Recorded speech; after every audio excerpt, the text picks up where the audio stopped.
este 25 de agosto les damos una cordial bienvenida al Consultorio, un programa en línea que se transmite martes y jueves a las 9:30 horas por Prensa Libre TV y por todas las plataformas digitales de Prensa Libre. Soy Cristian Dávila y hoy vamos a hablar sobre la prevención de la diabetes tipo 2 y la hipertensión, pero no solo la prevención, sino cómo podemos hacer que desde la niñez, la adolescencia y la juventud podamos prevenir estas enfermedades. Y para ello me acompañan la doctora Gabriela Echeverría, endocrinóloga, pediatra, y también me acompaña la licenciada Rosana Martínez, es especialista en nutrición en diabetes. Así que gracias a las dos por estar acá, bienvenidas. Muchas gracias, Cristian, por tenernos aquí. Es un gusto poder estar compartiendo con usted el consultorio y estamos aquí para contestar todas las preguntas que surjan. Gracias a ustedes por aceptar esta invitación y sobre todo por aceptar el reto de responder a cada una de estas personas que nos van a dejar sus comentarios. Puede hacerlo en esta transmisión totalmente en directo en nuestra página de Facebook, pero también puede hacerlo por Twitter con el hashtag ElConsultorioPL, porque en breves instantes nuestras invitadas la responderán. Recuerde que hoy estamos hablando sobre diabetes tipo 2 e hipertensión.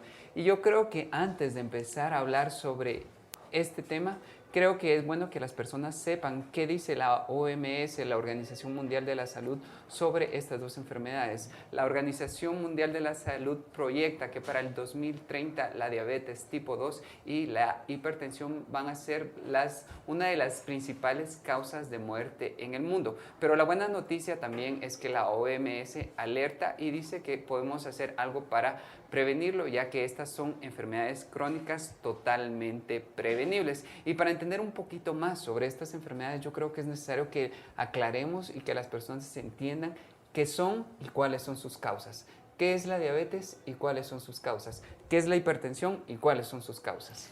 Bueno, para explicarles un poco, la diabetes tipo 2 específicamente, porque hay pues otros tipos de diabetes. La diabetes tipo 2, como usted bien ha dicho, es una condición que es prevenible y resulta de una resistencia que se genera en el organismo a la insulina, que es la hormona encargada de disminuir los niveles de azúcar en sangre.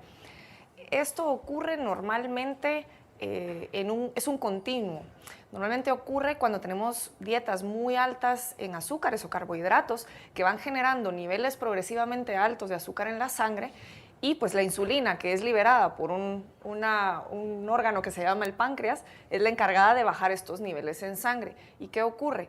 Llega un momento en que la insulina tiene que trabajar tanto y que ya no se da abasto para mantener esos niveles de azúcar en sangre. Entonces entramos en lo que se llama una resistencia a la insulina, y esa es la principal condición o digamos explicación para esta enfermedad.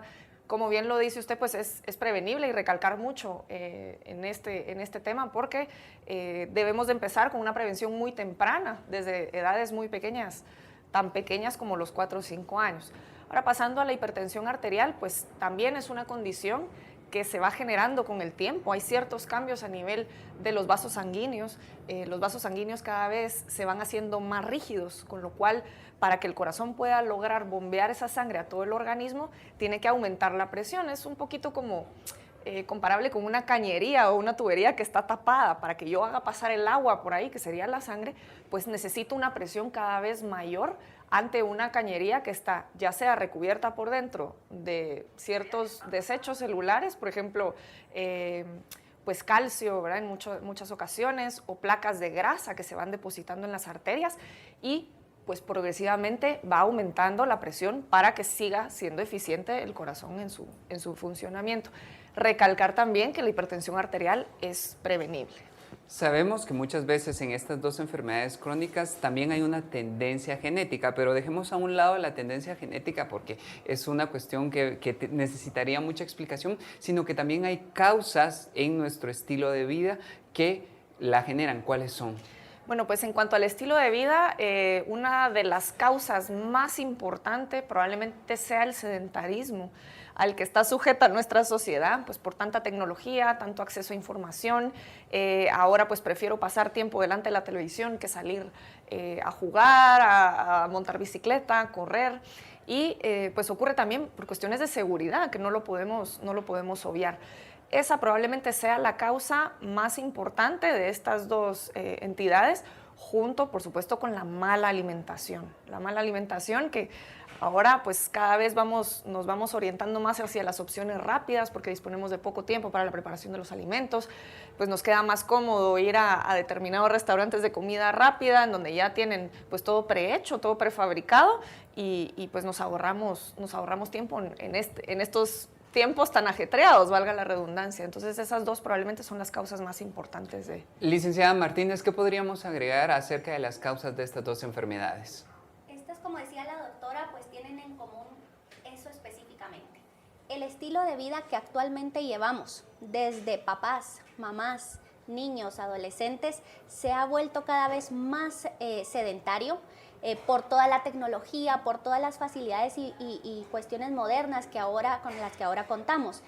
Sin embargo, yo sí llamo la atención de todos pues, los oyentes a que es muy importante. Si nosotros recordamos a nuestras mamás, a nuestras abuelitas, ellas pues eran mucho ama de casa, se dedicaban a cocinar, a utilizar incluso algunos alimentos que ellas mismas cultivaban o que eran muy saludables. Actualmente, como decía también la doctora, pues es más fácil para una mamá que trabaja, que también es mamá, que está buscando el tiempo de cómo alimentar a su familia, encontrar opciones rápidas, congeladas, opciones de comida rápida en la calle, que solo pasa trayendo a calentar para nuestras familias. Esos son los factores que cada vez van siendo más comunes en las familias guatemaltecas y que al final viene a repercutir en este tipo de enfermedades como lo es la diabetes y la hipertensión, en no solo adultos. Antes, pues, como comentabas, a partir ya de la adultez, la edad adultez, pues uno esperaba poder escuchar este tipo de enfermedades. Sin embargo, cada vez es más común que ahora niños y adolescentes también caigan en este tipo de enfermedades y es preocupante porque cada vez va avanzando más. Hablando exclusivamente de la alimentación, creo que es conveniente que aclaremos o también aclaremos ciertos mitos. Por ejemplo, nos han dicho, si comes mucho azúcar te va a dar diabetes, si comes mucha sal te va a dar hipertensión. Y tengo entendido que va mucho más allá para que las personas no crean que la sal y el azúcar son las que realmente nos van a provocar estas enfermedades, sino que son otros factores. Exacto. Efectivamente, pues el carbohidrato o el azúcar, que como todos lo conocemos, es un componente esencial de la dieta, de una dieta balanceada. El tema es que no todos los carbohidratos son iguales y ahí viene el quid de la cuestión. Hay carbohidratos que se absorben de forma más lenta y carbohidratos que se absorben de forma más rápida. Y así van a producir diferentes respuestas en el organismo. De hecho, pues el carbohidrato rico, como les digo yo muchas veces a mis pacientes, las harinas refinadas, los pasteles, las chucherías, es el carbohidrato que se absorbe de forma muy rápida.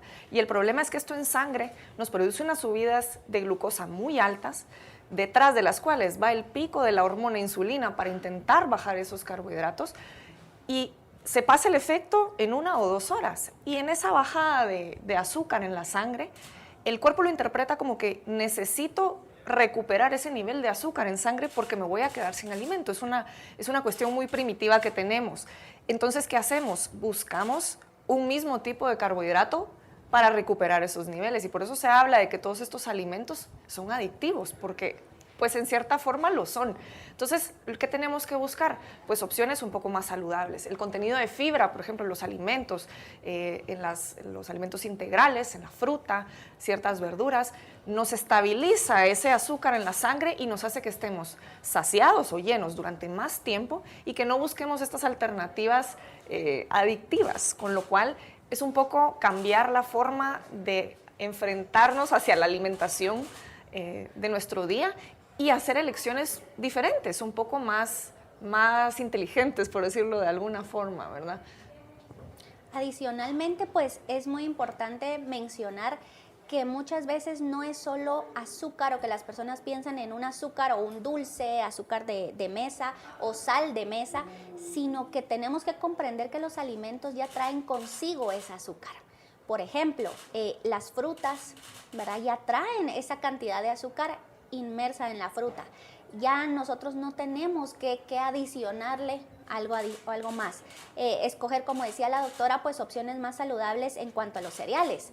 Puede ser que un cereal que tenga fibra tiene la misma cantidad de carbohidratos que tiene uno con chocolate, por ejemplo. Sin embargo, la cantidad de azúcares refinadas se incrementa muchísimo más en el de chocolate que en el de fibra. Esa es la diferencia de carbohidratos en el cual las mamás nos tenemos que poner un poquito más de atención al momento de escoger qué le compramos a nuestros hijos para el colegio. Porque, como te mencionaba, muchas compran, por ejemplo, productos congelados. Estos productos congelados, estas sopitas, traen inmersos una cantidad de sodio increíblemente alto, no necesario para el cuerpo, y lo estamos consumiendo de una manera sin pensarlo, que poco a poco pues va haciendo este daño y es lo que causa el poder llegar a una enfermedad crónica como la hipertensión. O en el caso de las azúcares, cada vez consumimos juguitos más ricos, de nuevos sabores, pero cada vez con una mayor cantidad de azúcar en ellos. Y eso es lo que tenemos que darnos cuenta, preferir cosas más naturales, que no vengan ya prefabricadas, digamos, sino que nosotros podamos prepararles en las loncheras esas opciones saludables para evitar llegar a tener esta acumulación de azúcar que a largo tiempo puede ocasionar una diabetes. Es el momento de irnos a nuestra primera pausa, pero no se vayan y sigan con nosotros en el consultorio porque al volver vamos a seguir hablando de cómo prevenir la hipertensión y la diabetes. Les recordamos que pueden dejar sus dudas y consultas a través de las redes sociales de Prensa Libre. Ya volvemos.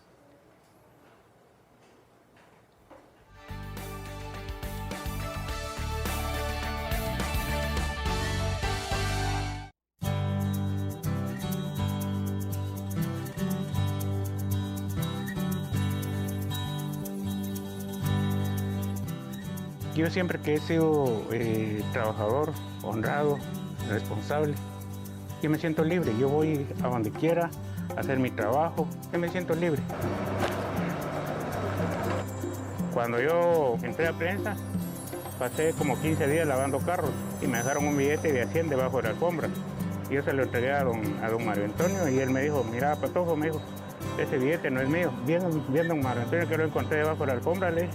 Y aquí se lo dejo en su mesa, le dije, le dejé los 5 quetzales y las llaves. Como a los 5 o 6 días me dijo, mira Patojo, te vas a quedar trabajando en la empresa, me dijo. Desde mañana te presentas a las 8 en punto y te voy a presentar con el jefe, me dijo. Desde esa fecha yo he estado trabajando. Cuando entro a la prensa, una gran felicidad, porque cuando yo empecé a trabajar era una casita y esa casita, mire, se volvió en ya un gran edificio, pues. Entonces la felicidad, digo yo, miro para arriba, ese gran edificio y digo, eso es parte de mi trabajo, tener a mis hijos, tener a mi esposa y tener el periódico, y me siento feliz.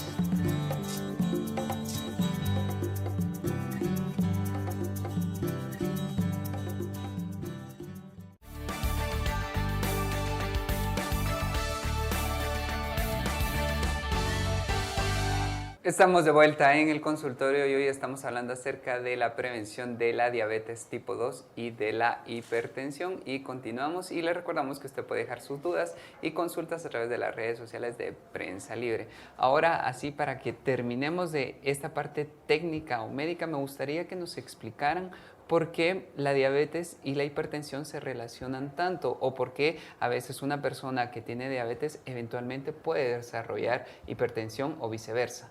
Bueno, Cristian, pues primero recalcar que en el organismo muchas de las sustancias encargadas de controlar tanto presión arterial como el metabolismo de los carbohidratos, ¿verdad? Que es el uso de nuestra energía, están reguladas por muchas veces hormonas que se solapan entre ellas o que tienen funciones muy similares.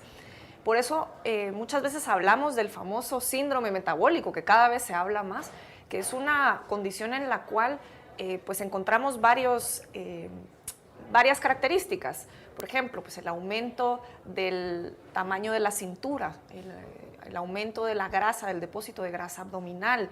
Eso va de la mano con un aumento de la presión arterial, muchas veces una disregulación del colesterol, bueno, alteración de los lípidos, ¿verdad? Específicamente del colesterol y alteración de los carbohidratos o de la forma en la que mi cuerpo maneja los carbohidratos, que es específicamente hablando de la glucosa. Entonces, es un conjunto de condiciones que se van dando normalmente secundarias, volvemos a lo mismo, al sedentarismo y a a las dietas que son poco saludables. Y pues al final pues es un continuo, ¿verdad? El cuerpo va adaptándose poco a poco a las diferentes situaciones en las que se encuentra y hasta que llegamos a un punto en el que los mecanismos de compensación de nuestro cuerpo pues ya no pueden hacerle frente a todos estos cambios y ya entramos en la enfermedad propiamente dicha o pues el diagnóstico de diabetes tipo 2 o el diagnóstico de hipertensión arterial. Pero sí quiero recalcar que al ser un continuo es una cuestión que puede ser reversible y por eso, por lo tanto, prevenible, de hecho prevenible, y ya cuando estamos ya en esta bola de nieve, pues podemos revertir sus causas y evitar pues ya llegar a un diagnóstico definitivo de una diabetes tipo 2 o de una hipertensión arterial. Ahora damos paso a las preguntas que las personas nos están dejando a través de las redes sociales de Prensa Libre, específicamente de Facebook. En este momento le vamos a responder la pregunta a Arturo Rodríguez, quien nos está escribiendo desde Palín, Escuintla, y pues a todos los que nos están viendo también allá. Arturo Rodríguez pregunta cómo sabe él si es hipertenso, pero su pregunta la voy a relacionar con la que nos compete, ¿verdad? Sabemos que hay prediabetes y prehipertensión. Entonces, ¿en qué momento yo sé que tengo prediabetes y prehipertensión y en qué momento ya puedo ser diagnosticado con diabetes tipo 2? Y en este caso, la pregunta que nos hace Arturo Rodríguez, ¿en qué momento él ya sabe que es hipertenso? Bueno, pues esto, volviendo a lo anterior, pues es un continuo. Entonces, ya se han establecido criterios, porque al final pues son criterios arbitrarios para nosotros médicos, para hablar de prediabetes y prehipertensión. Normalmente las presiones arteriales se manejan en base a unas curvas de presión arterial, sobre todo en niños, ¿verdad? Todo lo que esté en niños por debajo de cierto percentil, que es el percentil 95, en una curva, pues entre el 90 y 95, pues puede significar una presión normal. Por arriba de eso ya hablamos de hipertensión arterial e hipertensión, y la prehipertensión es el paso previo. Específicamente en adultos hablamos de hipertensión a partir de 140 sobre 90 milímetros de mercurio. Hacemos la salvedad que cada vez nos hacemos más estrictos en cuanto a esos límites que ponemos, y de hecho hablamos ahora cada vez más a partir de 130 sobre 90. Todo lo que esté entre 120 y 130 90 cabe dentro de una prehipertensión. Es importante también recalcar que no nos basamos en una medición aislada, sino que tiene que ser una medición alterada consistentemente, en 2 o 3 mediciones diferentes, en días diferentes, en condiciones diferentes. Pues porque los organismos en algún momento podemos tener una presión un poquito más alta de lo normal, si hemos hecho ejercicio, si estamos estresados, preocupados. Entonces es bien importante el hacer la repetición de las mediciones, y cuando ya tenemos una alteración consistente, pues ya podemos hablar de la prehipertensión o hipertensión. En el caso de la prediabetes, hablamos de diabetes, que son criterios establecidos por la Asociación Americana de Diabetes, a partir de un azúcar en ayunas arriba o igual a 120, que eso lo determinará el médico pues en el consultorio o en un laboratorio. Y previo a eso, la prediabetes incluye 2 condiciones o 2 entidades.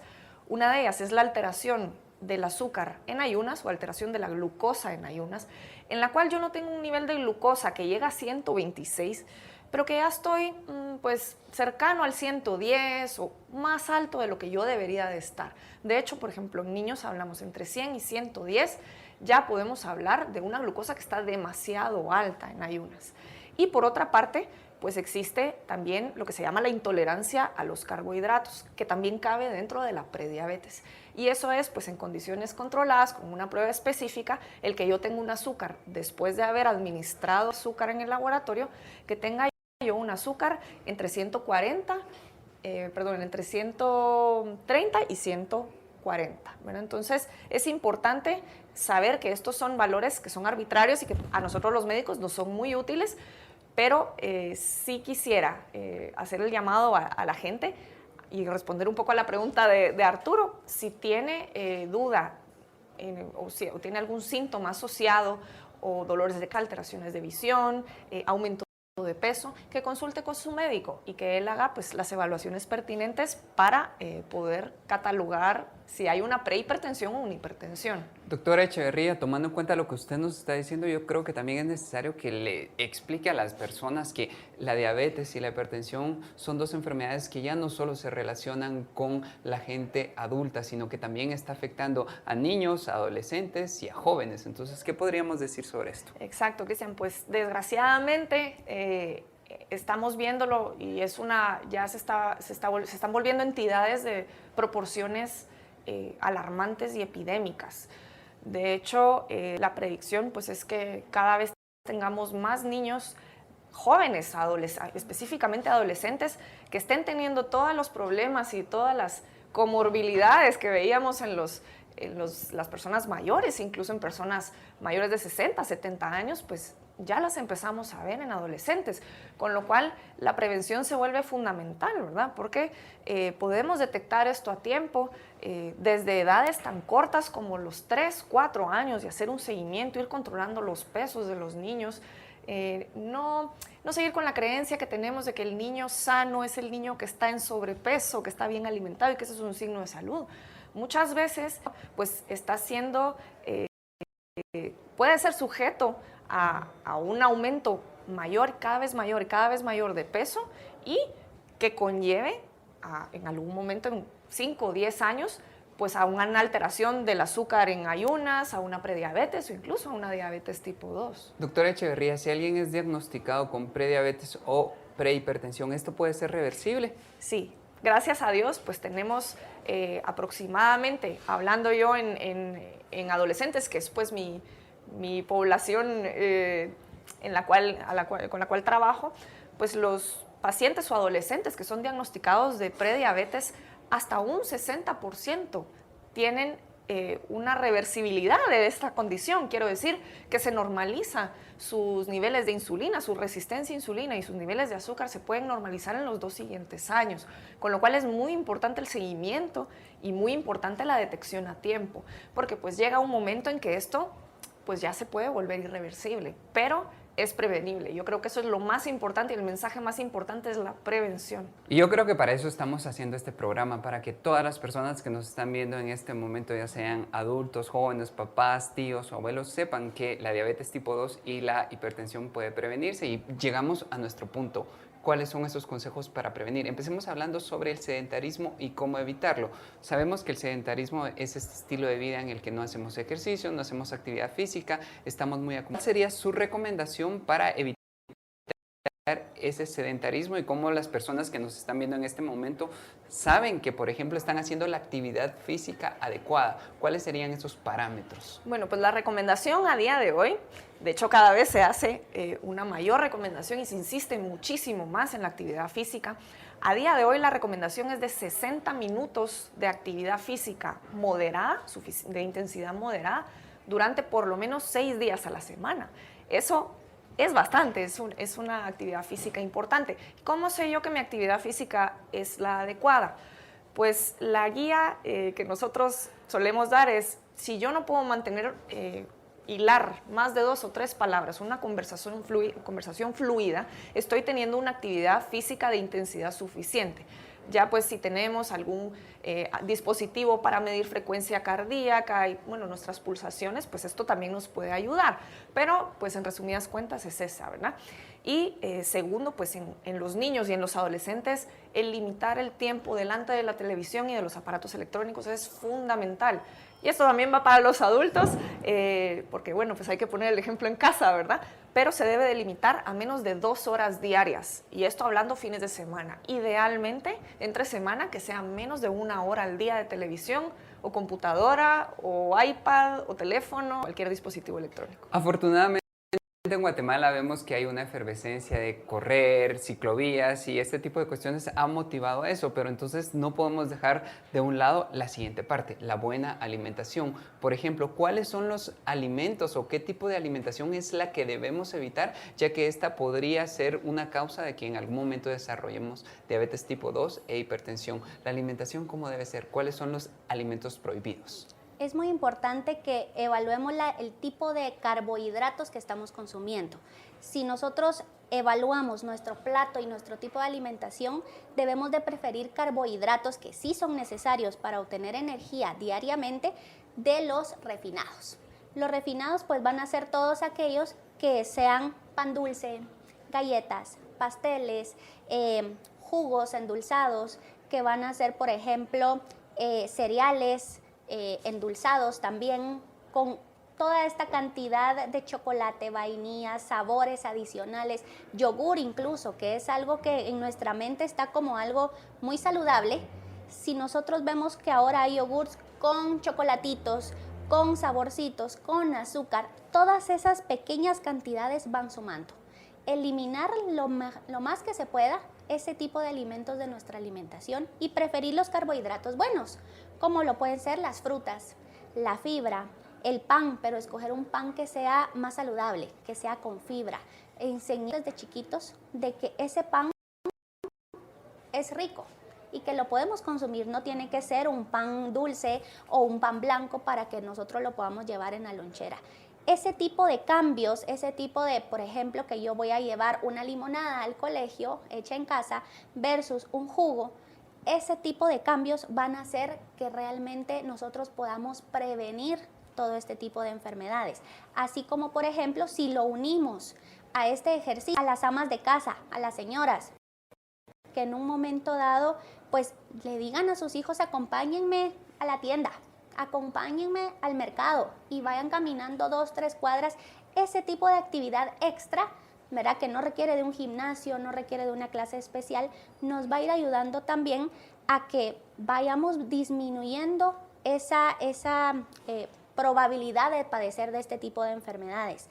Si nosotros prevenimos en familia, va a ser mucho más sencillo. Si nosotros decimos, bueno, en todos nuestros almuerzos tiene que haber vegetales, tiene que haber ensaladas, en familia, en conjunto, no solo para el niñito que está con un poquito de sobrepeso, vamos a volvernos una familia mucho más saludable y ya todo esto son hábitos, definitivamente. Y si nosotros volvemos a recapitular estos buenos hábitos, vamos a evitar todo este tipo de enfermedades que nos pueden ocasionar en un futuro. Lo importante, como tú mencionas, es que es prevenible, está en nosotros, está en los padres de familia, en las mamás, en los colegios, que las tiendas pues en algún momento pues puedan tener alimentos un poco más saludables y en irles haciendo esa mentalidad a nuestros niños de que no todo lo que se ve es lo que debe de consumir, sino todo tiene que ser moderado, ¿verdad? Si nosotros hablamos de alimentos, por ejemplo, las papas que estábamos platicando, es muy importante que las cosas sean preferiblemente cocidas o asadas en vez de fritas, ¿verdad? Que si nosotros hablamos, por ejemplo, de frutas, que si sea la fruta entera con todo y cáscara, en el caso que sea la mejor opción, ¿verdad? En vez de que sea en licuado o de que sea solo la fruta sin cáscara. Estas pequeñas acciones van a ir haciendo que nuestro organismo funcione de la mejor manera y evitar estas complicaciones. Yo aquí sí quisiera añadir algo a lo que dijo la licenciada Rosana, y es que para que podamos todos hacer un cambio a nivel familiar, es importante que nos subamos todos al mismo barco, y especialmente para los niños, que pues es más fácil que caigan con estos alimentos, ¿verdad? Y pues como dicen por ahí, pues los niños son niños y siempre van a querer comer dulces y pues postres. Es importante que los padres también se unan al esfuerzo y que no tengan la disponibilidad de todos estos alimentos en casa, porque si yo tengo el paquete de galletas en la despensa, es más fácil que yo caiga, que sucumba a la tentación de comerme el paquete, que si no lo tengo. Si no lo tengo, pues voy a buscar alguna alternativa más saludable, como pues una manzana, una pera. Entonces es bien importante el recalcar esto, ¿verdad? La no disponibilidad de estos alimentos que son poco saludables. El consumo de gaseosas es otro, el consumo de gaseosas y de té frío. El té frío en botella que nos venden en los supermercados tiene una cantidad de azúcar casi equivalente al de una bebida carbonatada de las marcas conocidas, con lo cual son alimentos que deben de ser eliminados en lo posible de la dieta y si no, pues limitar mucho el consumo. Y el involucrar a los niños, a los adolescentes en la preparación de los alimentos, también los hace que tomen conciencia de lo importante de escoger los alimentos saludables. Y muchas veces pasa que al involucrarse el niño en la cocina, dice, bueno, esto preparé yo y estoy orgulloso de ella, me la voy a comer con más gusto. Y así hemos logrado que poco a poco vayan cambiando los hábitos. Gracias. En este momento vamos a hacer una pequeña pausa para responder preguntas de las personas. En este momento le vamos a dar paso a la pregunta de Elsa Marilu López López. Ella dice que siempre tiende a tener presión arterial alta y pregunta qué alimentos debe consumir para reducirlas o para nivelarlas. Bueno, primero los alimentos, para responder a su pregunta, Elsa, los alimentos altos en fibra, mucha fruta, mucho vegetal. Intentar limitar el consumo de sal, eso sí es un hecho, ¿verdad? Tenemos que intentar limitar el consumo de sal y de azúcares refinados, ¿verdad? Incluido las gaseosas, los jugos enlatados, buscar, como decía Rosana, pues alternativas, la forma de comerme yo la fruta, ¿verdad? La pieza de la fruta entera, ¿verdad? Que trae fibra, que muchas veces se pierde en el proceso de licuado o de preparación de jugos. Limitar, pues, el azúcar, preferir el azúcar moreno sobre el azúcar blanco, y limitar el consumo de grasas, ¿verdad? Gracias, doctora Echeverría. Ahora vamos a responder la pregunta de Hansi Manolo Gómez. Él pregunta acerca de la relación entre ingerir alcohol si uno está tomando algún medicamento para tratar la diabetes. Entonces la pregunta sería, hablemos de los abusos que podemos tener acerca del tabaco y el alcohol y cómo esto repercute en mi salud. Bueno, pues el tabaquismo y el alcohol son desaconsejados, ¿verdad? Pues si no se pueden eliminar por completo, se debe de limitar su consumo, tanto en cantidad como en frecuencia. Y saber que en personas que están diagnosticadas de diabetes, el alcohol, pues es bien sabido que tiene calorías vacías, ¿no? Lo que produce el alcohol son bajones de azúcar o hipoglucemias tardías, que pueden ir desde las 4 a 6 horas después de haber ingerido el alcohol. Y si yo estoy con, pues, mi conciencia un poco nublada, no voy a responder igual a esos azúcar. De hecho, estos bajones de azúcar pueden prolongarse en el tiempo hasta 12 o 16 horas después de haber ingerido el alcohol.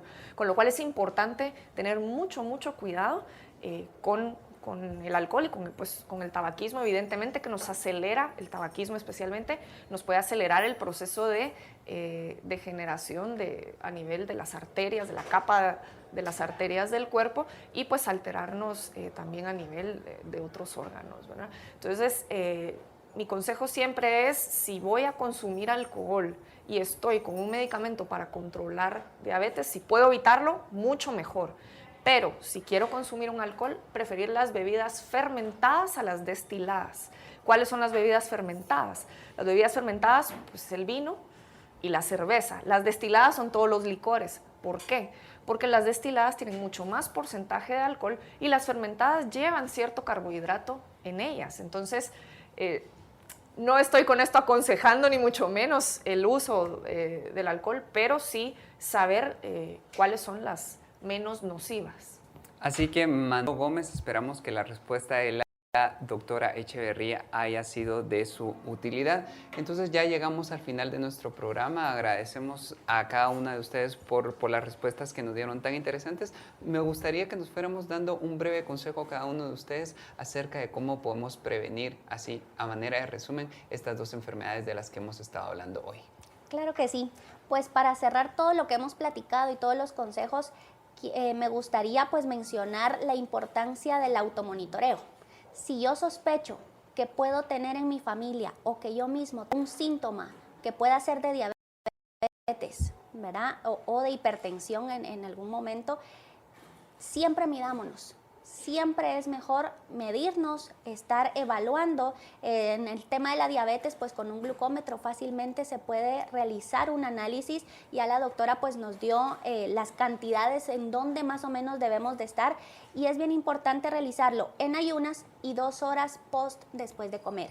Si estos resultados salen alterados, pues entonces yo ya me dirijo con mi médico para que él pueda realizar ya un diagnóstico pertinente con una prueba. Pero sí podemos nosotros ir viendo, sobre todo porque esto, como decía la doctora, no aparece de un día para otro.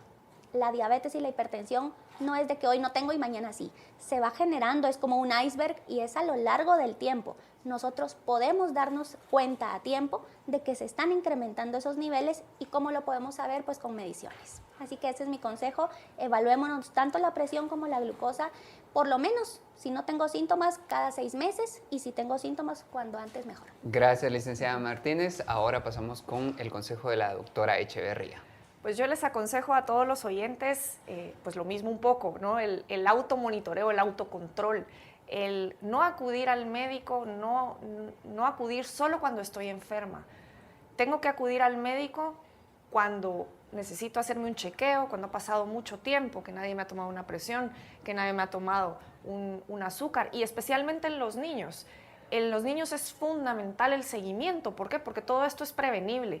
Todo esto es prevenible y en muchos casos, cuando empezamos, debutamos en la adolescencia, es reversible. Con lo cual, con una buena dieta, un estilo de vida saludable, ejercicio, la cantidad de ejercicio suficiente y una elección diferente de los alimentos, vamos a poder prevenir todas las complicaciones que nos puedan surgir antes de tiempo. Ahora sí, llegamos al final de nuestro programa. Agradecemos a ustedes dos por cada uno de sus consejos y también por cada una de sus respuestas, y muchas gracias. Sabemos que otras personas dejaron preguntas a través de las redes sociales de Prensa Libre. Algunas estaban relacionadas con el tema y otras no, pero aquellas personas que quieran seguir consultando con nuestras expertas invitadas pueden contactarlos en las formas de contacto que van a aparecer en su pantalla en este momento, porque sin duda ellas están anuentes a responder cada una de sus preguntas. Agradecemos a ustedes su sintonía y los invitamos a que lean el resumen de este consultorio en la edición impresa de Prensa Libre mañana. El consultorio se transmite martes y jueves a las 9:30 horas por Prensa Libre TV y por todas las plataformas digitales de Prensa Libre. Hasta la próxima.